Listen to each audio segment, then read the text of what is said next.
va continuer sur la partie engagement des consommateurs, mais sur un autre angle avec Nicole Rossi, qui est doctorante à la chaire Bali, SIA Recherche et chez Decathlon, qui va nous partager ses travaux en cours sur l'acceptation des consommateurs des pratiques d'économie circulaire, mais appliquées à l'industrie sportive.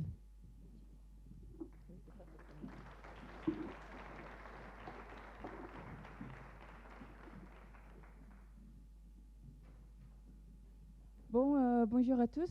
Moi, je m'appelle Nicole. Je suis doctorante dans le cadre de la chaire Bali. Et aujourd'hui, je vais vous parler d'économie circulaire et comportement client. Donc, juste une petite présentation. Moi, c'est Nicole. Je suis brésilienne et je suis doctorante à la fin de la 2e année au sein de Decathlon, plus spécifiquement à Andai, où on fait le développement de tous les produits aquatiques comme le surf, la natation, le kayak, la plongée. Et donc, dans le contexte de l'entreprise, on peut voir déjà que dans les stratégies de Decathlon pour les prochains 4 ans, on a le pilier 2 qui c'est justement sur le développement des business durables.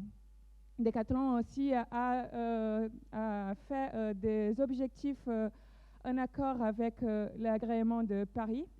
Et ces objectifs-là ont été validés par une institution externe qui les évalue d'un point de vue scientifique.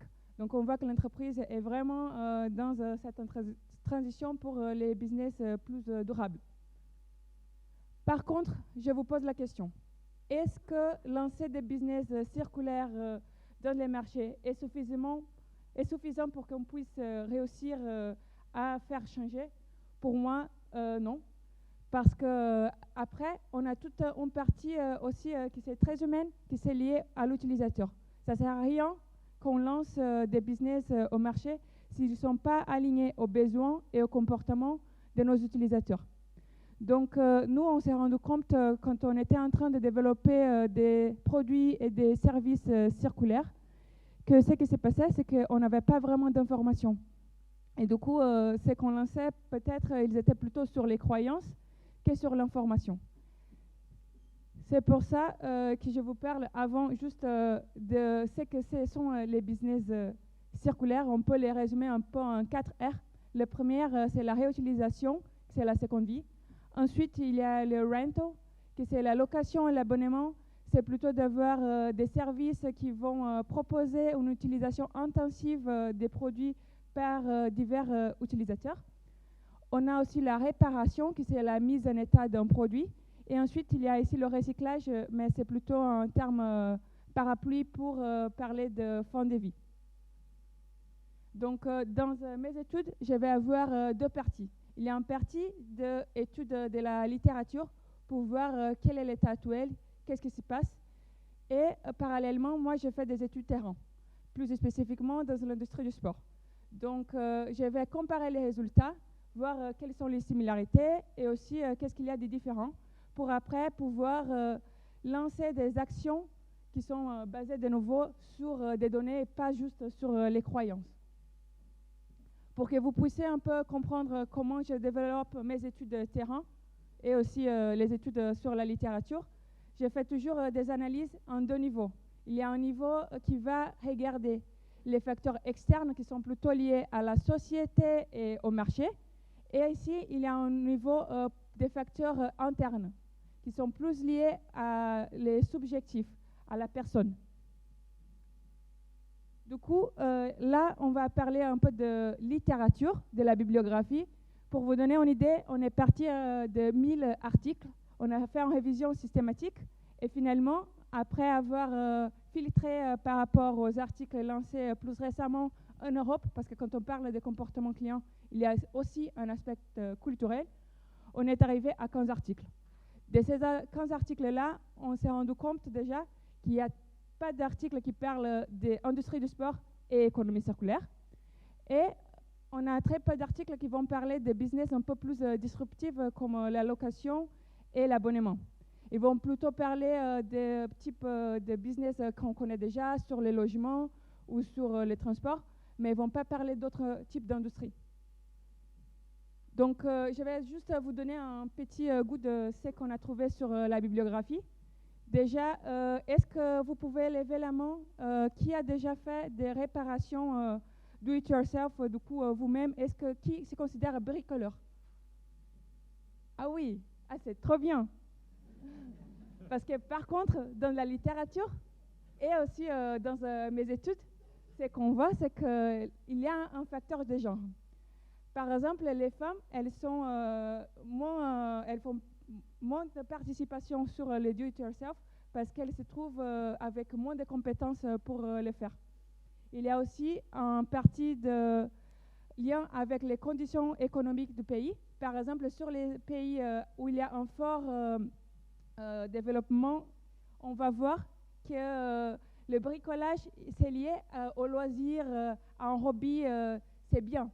Par contre, si on va parler des pays en développement, là, ça change. Il y a un fort facteur négatif, un stigma négatif, parce que les gens disent c'est parce que tu n'as pas un bon pouvoir d'achat pour acheter un nouveau produit. Donc, tu le fais par nécessité. Et du coup, quand on va voir aussi les études de terrain, ce que j'ai fait, c'était de cibler deux publics qui sont parlants pour Decathlon, pour les sports aquatiques, qui sont les playful, sont les familles qui font les sports pour les divertissements, et aussi les wellness, qui sont les personnes qui font le sport pour le bien-être physique et mental. Du coup, on a fait 60 interviews. Ce sont des études qu'on appelle qualitatives. Pourquoi pas juste faire un questionnaire et lancer à, je ne sais pas, 2000 personnes? Parce que si tu demandes aux gens, est-ce que tu es pour l'environnement? Personne ne va te dire, non, je déteste l'environnement. Donc, il faut vraiment échanger avec les gens. On faisait des interviews avec 30 minutes jusqu'à 1 heure, puis après on analysait pour pouvoir mieux comprendre pas juste ce qui est explicitement dit, mais aussi ce qu'il y a dans le subjectif.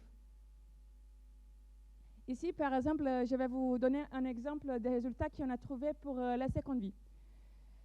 La différence entre ces deux produits. Les tapis de course, par exemple, c'est un équipement qui ça coûte cher.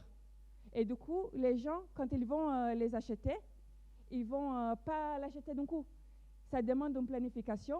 Et là, ils vont regarder toutes les alternatives différentes, y compris la seconde vie. Par contre, quand on parle d'un pool boy, qui c'est un équipement de natation, ça coûte, je ne sais pas, 5 ou 8 €. Donc les gens ne vont pas se débrouiller pour aller chercher sur les bons coins, attendre que ça arrive dans une semaine. C'est plutôt un achat spontané.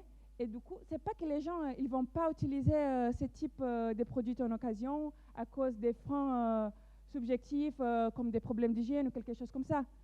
Le problème, c'est plutôt que ce n'est pas facilement disponible en comparaison avec ces coûts pas juste économiques, mais aussi des temps.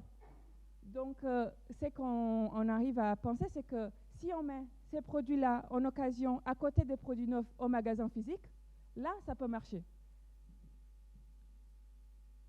C'est un peu la même chose qu'on voit pour les cas de réparation. Si on compare, par exemple, le stand-up paddle et les petites piscines pour les bébés. Pour les stand-up paddle, quand ils sont percés, déjà, il y a un facteur de sécurité et aussi c'est un produit plus cher. Donc, les gens vont chercher à faire les réparations, principalement en atelier, parce qu'ils ont peur aussi, peut-être qu'ils ne vont pas bien le faire. Par contre, quand on parle des petites piscines, c'est que les gens me disent je retirais la petite piscine de la cave pour mettre à mon enfant. Je l'avais déjà dit, c'est bon, on va avoir une bonne journée d'été. Par contre, elle n'est pas bien, elle est percée. Du coup, il ne va pas attendre à acheter, à commander cette petite piscine sur site. Il faut que la solution soit rapide, qu'elle soit là dans le moment d'urgence. Donc, même si on a des kits de réparation, mais il faut les commander sur Internet ou aller au magasin, ça ne va pas marcher. Les kits de réparation, il doit être partie aussi du pack d'achat de la petite piscine. Et là, il n'y a plus d'intérêt. Donc, mes conclusions.